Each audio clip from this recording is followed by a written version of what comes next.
Babaeng iniuugnay kay Tiger Woods, itinangging may relasyon sila ng golfer. Ang pagtanggi ginawa ng babae ng kontak siya ng Associated Press. Gayunman, ilan ito sa mga panayam sa harap ng kamera gaya ng nakuna ng Hollywood.tv sa Los Angeles Airport. Ang tanging nasabi niya roon ay ang pinag-aaralan pa niya at ang kanyang abogado ang mga susunod niyang hakbang. Isang tabloid sa Amerika ang nagbulgar ng umano'y affair ni Woods at ng naturang aktres. Namataan pa umano ang dalawa sa Australia.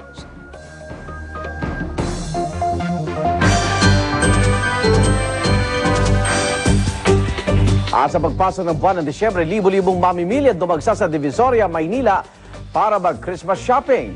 Darito ang report ni Tricia Zafra.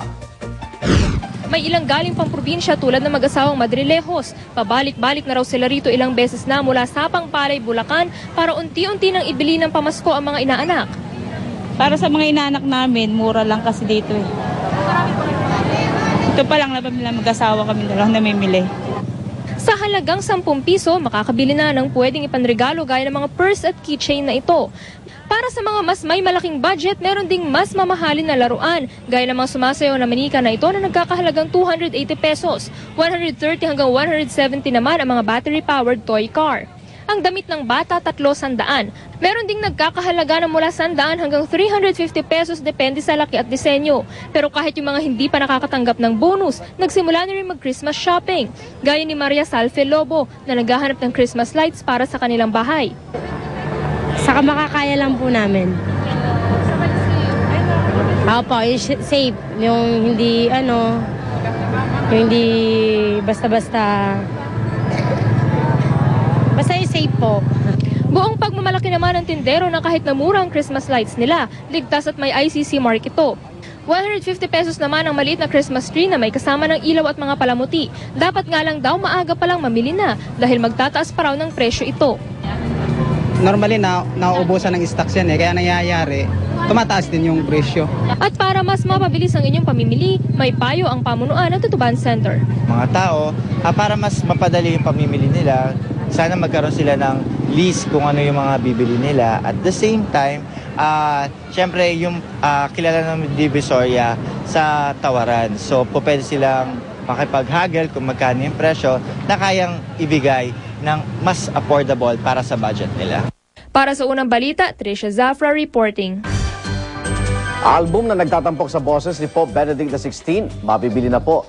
Yan ang album na Alma Mater, Music from the Vatican, na ibinebenta na sa iba't ibang record stores sa buong mundo. Dito po marinig na kumakanta ang Santo Papa. May bahagi rin nagdadasal siya sa saloy ng mga lumang chants at modernong musika. Kabilang sa marinig ay mga dasal sa Birheng Maria, kabilang ang dasal sa Italian, Pranses at Latin. Pangulong Arroyo dumalo na sa misa sa St. Augustine Parish Church sa Lubao, Pampanga. At para sa dagdag na detalye, may report si Julius Segovia. Julius. Paris sa Lubao, Pampanga. Kasama ng Pangulo si First Gentleman Mike Arroyo at panganay na anak na si Congressman Mikey Arroyo. Kasama rin ng First Family ang ilang cabinet secretaries, gaya ni Press Secretary Serge Remonde, DTI Secretary Peter Favela, DOH Secretary Francisco Duque III at DSWD Secretary Esperanza Cabral. Maaliwalas ang mukha ng Pangulo nang pumasok siya sa simbahan, sinalubong siya ng kanyang mga taga-suporta. Di naman mahulugang karayom ang parking space ng simbahan igan. Di na nakapasok sa loob ang lahat ng mga taong nag-abang sa pagdating ng Pangulo. Napuno ng mga taga-suporta ni Pangulong Arroyo ang loob at labas ng simbahan. Iba't ibang delegasyon mula sa 6 na bayan ng ikalawang distrito ng Pampanga. Kabilang dito ang Florida Blanca, Santa Rita, Lubao, Porac, Tasmuan at Guagua. May mga grupo rin ng mga kababaihan, kabataan, senior citizens at maging vendors association.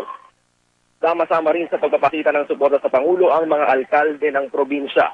Medyo naantalaigan ang takdang misa dahil alas 7:30 dapat ito sinimulan. Pagkatapos ng misa ay inaasahang magsasalita ang Pangulo sa harap ng kanyang mga kabalen bilang deklarasyon ng kanyang pagtakbo sa Kongreso sa 2010 election. Patuloy tayong mag-aantabay dito, Igan, mula sa Lubao, Pampanga. Balik tayo. Maraming salamat, Julius Segovia. Nagulat po mula sa Lubao, Pampanga.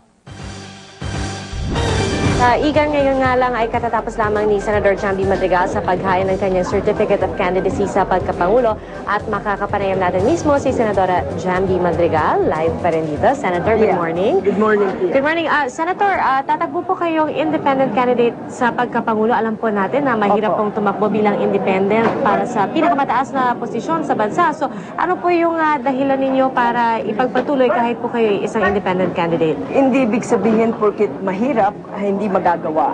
Pero unang-una ngayon, alam mo yung meaning ng political party ay talagang sirang-sira na. Nakita niyo naman sa mga major political parties na hindi sila makabuo ng 12 senators. Wala naman major platform. So parang nagdi-dissolve na yung kapangyarihan ng malalaking political party. At panahon ngayon, maluwag ngayon, na para sa isang independenteng senador, independenteng kandidato na pwedeng manalo dahil sa ang kailangan talaga natin ipakita sa taong bayan, yung tunay na plataforma at hindi yung trapo politics. Kaya, Senator, wala ho kayong kasamang Vice President at senatorial slate?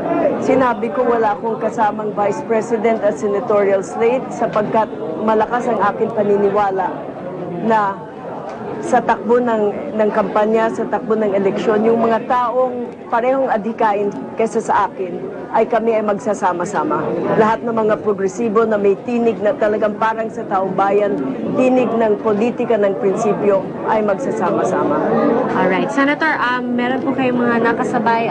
Nakasabay niyo po ang standard bearer ng lakas ngayong umaga sa paghain ng COC. Pero kayo po, hindi po kayo nagdala ng inyong mga taga-suporta sa araw po na ito?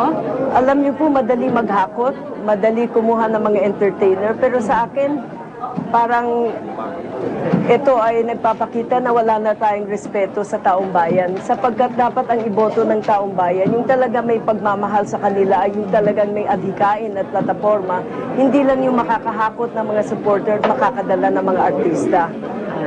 Ito lumang tugtugin na kanya ako tumatakbo, dapat ibauna yung mga luma. Kailangan may bagong tinig at bagong politika ng prinsipyo na hindi gumagamit nito mga gimmick na ito. Madali po mag-gimmick, kanya tayo nababaon. Ngayon panahon na umahon. Okay, Senator, salamat po. Senator Jamby Madrigal, maraming salamat po at good morning po muli sa inyo, Senadora. Thank you very much. At ayan po mga kapuso, ang katatapos lamang po mag-file ni Senadora Jamby Madrigal, pero kanina umaga pa po dumating si dating Defense Secretary at lakas standard bearer Gilbert Teodoro. Pero bago siya nagpunta rito ay nagmisa siya at ang nakikita natin ngayon ay ang live na kuha ng kanyang paghain ng kanyang COC. Kasama niya ang kanyang may bahay na si Congresswoman Nikki Prieto Teodoro at pati na rin ang kanyang running mate para sa pagka-vice-presidente na si Edu Manzano at sabay-sabay silang naghain ng kanilang COC at hindi nila nakumpleto ang 12 pwesto sa pagka-senador para sa kanilang senatorial slate. Meron lamang silang 5 kandidato so far at mamaya babanggitin natin ang mga yan. Pero sabi nga ni Secretary Teodoro kanina nang makausap natin siya na sa kanyang sa buong araw na ito ay magkakasama silang mga pamilya at talagang ipinagdasal daw niya at pinaghandaan mabuti ang kanyang pagkandidato bilang Pangulo. Kaya nga relax naman daw siya at pati yung kanyang mga taga-suporta ay kumpiyansa raw na kahit medyo nahuhuli siya sa mga survey nitong mga nakaraang buwan ay makakabawi daw siya. At sabi nga ni Secretary Teodoro, ipagpapatuloy niya ang kanyang paglaban para sa mga prinsipyong pinaninindigan niya. Kaya ito ang kanyang ginagawa ngayon. At kanina ay sa labas marami pa rin ang nakaabang ng mga taga-suporta niya. Mayroong maiksing programa at magkakaroon na rin ng maiksing pagsalubong ng kanyang mga taga-suporta na naghihintay pa rin hanggang ngayon sa labas ng tanggapan ng COMELEC.